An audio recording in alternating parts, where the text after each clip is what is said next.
Hi friends, it's Gwen, and this is my second time filming my August wrap-up, so if I leave anything out, I'm sorry.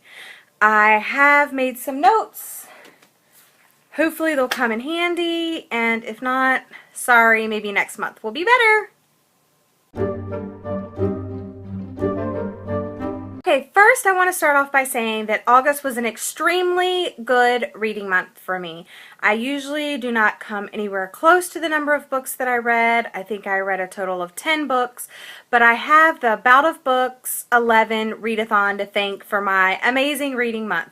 I started off with one book, which took me 12 days to get through. Now, of course, that was partly due to my vacation at the beginning of the month. I was gone for 4 or 5 days, and I took the book with me, but I didn't do a lot of reading. So then when I got back, I was kind of like coming down from my vacation and trying to read. So I ended up finishing it up, and then About a Book started shortly after that, and I read quite a few books, which I was very proud of myself.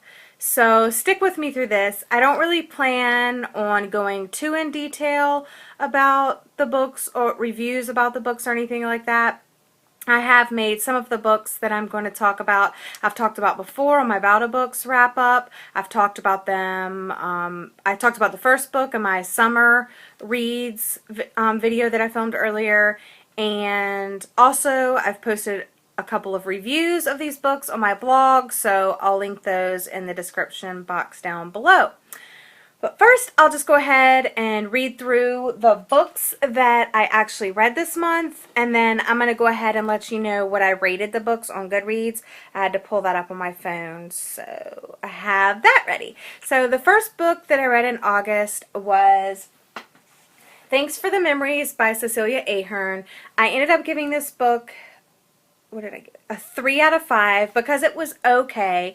If you watched my summer reads video, you'll see that I kind of got sick of the whole multiple perspective type books, and this was another one of those. So while it was relatively a good story, it didn't really seem that fresh to me. The writing style, was just like every other book that I read from multiple perspectives.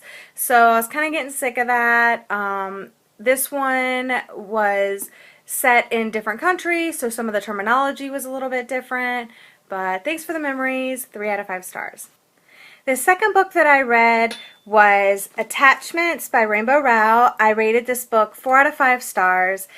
This is, she actually, let's see when this was published. This was published, I think it was 2010. Sorry, 2011. So this was one of her earlier books.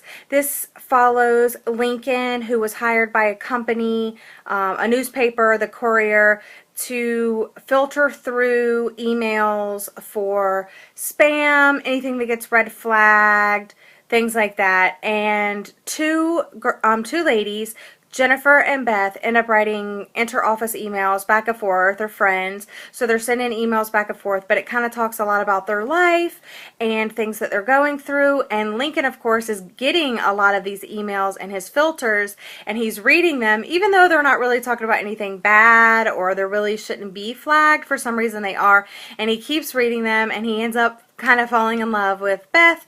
And then later on, Beth notices him, and he thinks he knows Beth, but he doesn't really want her to know that, oh, I'm Lincoln, the guy that's like reading all your emails. So it's a pretty interesting story. I love Rainbow Rowell, so this was another great book by her. The third book that I read, I ended up being recommended this book by Lainey from Ginger Reads Lainey. I'll link her in the description box. Of course, I've already linked her in a couple of my videos. She's one of my favorite YouTubers, so I'll probably be referencing her a lot, so get used to that. But this book I absolutely loved. Again, it was a story told from multiple perspectives, but this book was really fresh, and it took a new take on how to do that. And the book that I'm talking about, drumroll, is The Kiss of Deception by Mary E. Pearson. I loved this book. I've talked about it so much on my Instagram, on my blog.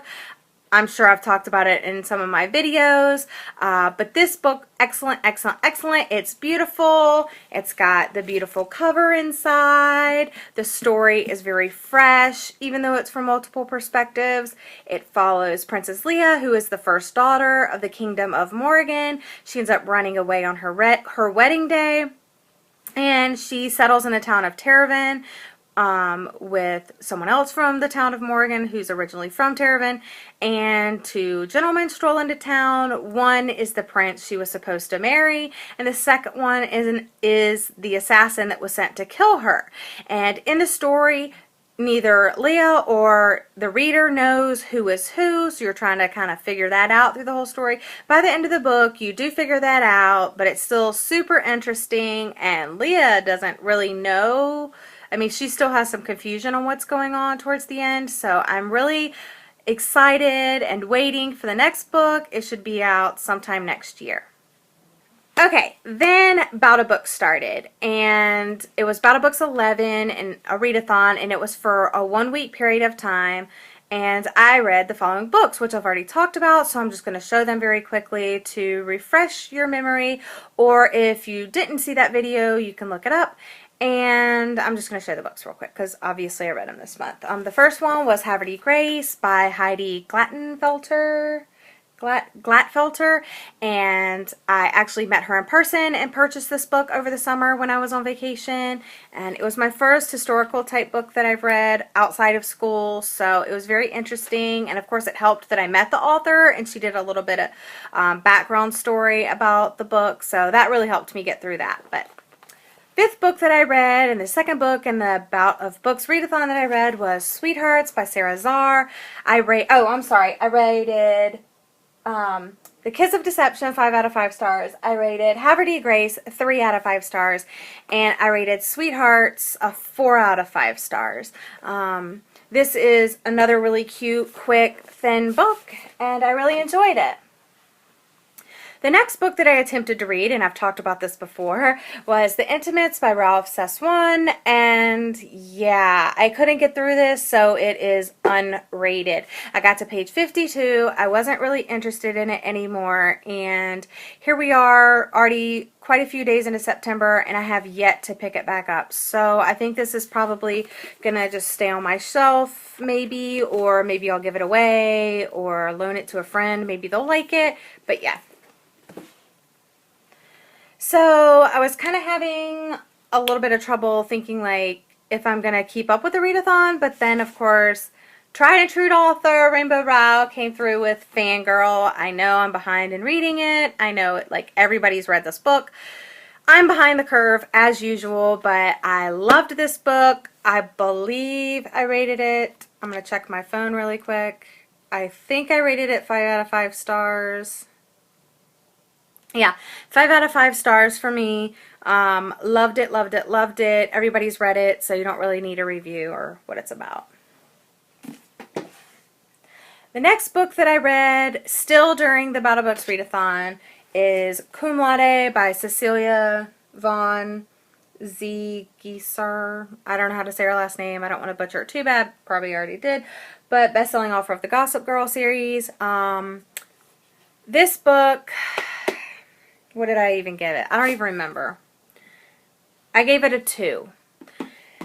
So, yeah, the story was okay. It just didn't go enough into detail. The characters you really couldn't attach yourself to any of the characters.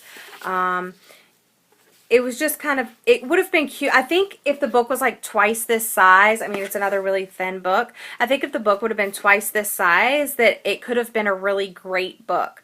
It does talk about drugs and stuff in this book, and the drug scenes and the drug chapters or anything that has to do with drugs in this book is absolutely ridiculous in my opinion. I've read plenty of books that have talked about people experimenting with drugs, trying drugs for the first time, being a stoner or whatever, and have done excellent jobs of that, and this was just totally unbelievable, like not even close. The reason why it's 2 stars instead of 1 stars is I did like where it was going. If I could just add to it, like if it was a little bit longer, like more in depth. I mean, there was funny parts. There were some really cute parts. It could have been a lot better, so it wasn't like a total fail, but it wasn't there yet. It was almost like this was the rough draft. That's what it felt like, so sorry. Then another recommended book to me was my next one, Love Letters to the Dead by Ava Delaria. And I rated this, I believe, 4 out of 5 stars. Sorry, I have to check again. Yeah, I gave this 4 out of 5 stars. Some people love this book. Some people hate this book. To me, I just liked it. I liked the people that she wrote the letters to. I liked how it was her talking about her life. It was like it was almost like a diary of sorts. It was basically like her, you know, a year in high school from this date to this date, you know, beginning of school to the end of school. But meanwhile, she wrote letters to all these people talking about her daily life, kind of going through the school. And then she also included, you know, the death of her sister May and the problems she was having with her family and her mom and her dad and her aunt. And just kind of everything. It kind of just talked about everything, but it kind of wrapped it up, and it had some really good parts. I didn't really mark that many, surprisingly, but I really enjoyed this book. The next book that I read was actually, I read it in ebook form, and that was Me and Earl and the Dying Girl. Now, I read that in ebook form, and that book I was really disappointed in. I had heard such great things about the book, but to me, it was just a total flop. Yes, there were funny moments. Yes, you know, it wasn't like The Fault in Our Stars. Like, you didn't feel like you were just reading that book again. Some of the characters were pretty good. They were still pretty shallow. The main character, Greg, just was very demeaning to himself. Like, I suck, I hate myself, we sucked, they sucked, everything sucked, high school sucks. And you just kind of like then, and he kept saying like, I don't even know why you're still reading this book. And I kept saying to myself, I don't know why I'm reading this book either. But I figured eventually I would get over that hump and it would turn into this like amazing story or something like that. It didn't. I ended up rating it a 1 out of 5 stars, and one of the reviews, I'm actually going to look it up for you and read you a little bit of it, and I'll also link the full review in the description box. But this a lady on Goodreads, Emma, she wrote a really good review, and I felt like the exact same way, like exactly what she said. I was like, I don't even need to write a review or anything about this book because Emma nailed it. So I'm gonna look that up and then I'll read you a little bit of that. Okay, so here's what Emma had to say about Me and Earl and the Dying Girl by Jessie Andrews. I don't know exactly what to say about this book. It seems to me like one of those cult books where if you love it, you love it, but if you don't, you don't. There were parts of it that were funny, but the majority of the parts that I felt were meant to be funny just fell flat. The cover is absolutely beautiful, and there were some parts that I definitely enjoyed. Now, I didn't get the book. Like I said, I read it as an ebook, so I really couldn't enjoy the cover, but the cover did remind me a lot of Thanks for the Memories, how it was like kind of divided. I don't know. But it just didn't do it for me. This book is about Greg and Earl and Rachel. Greg is a high school senior, and he and Earl are amateur filmmakers. Spoiler alert.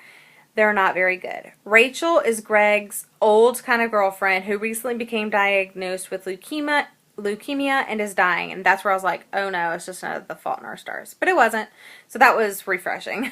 There were some parts of this book that were laugh out loud funny, but the non-funny bits and the kind of useless, annoying bits made it a 1 star for me. And that's what it was. It was just that constantly, why are you reading this book? This book is so dumb. I'm going to poke my eye out. I'm going to slap myself. I'm going to slam the door in my face. I mean, just like those type, like, why did you could have left all that out. Like, if he would have left out all of those little bits out and kind of stuck to the story and went a little bit more in detail, I think it could have been a good book.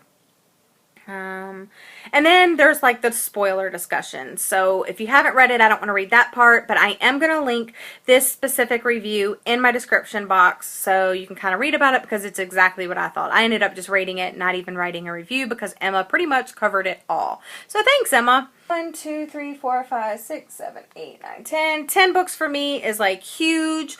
Now that school has started and I'm working, I'm never going to get close there again until probably winter break. So we'll see what happens.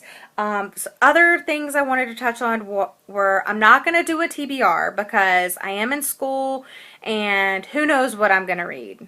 Who knows? Another thing I hope to get is a new editing software soon, so I'll be able to put like the pretty little picture-in-picture things in for you guys. Hopefully that's coming soon, but of course then I gotta get used to that. Yeah, I write some review, like if it came out, if the book was like a new release this year in 2014, I've been writing reviews on my blog about that, so I'm going to go ahead and post some of those in the description box for books that I talked about here. Thanks for the Memories. That wasn't a 2014 book, but I did write a review for it on my blog, so I'm going to post that as well. So if you're ever kind of wondering about more in-depth discussions and what I actually thought, just check my blog, tweet me, you know, Instagram me, something like that. Send me a message on Goodreads, something like that if you want more in-depth. Just wanted to throw that out there that I will be reading a lot of ebooks this semester because any money that I can save from buying books is amazing because it needs to go to school stuff.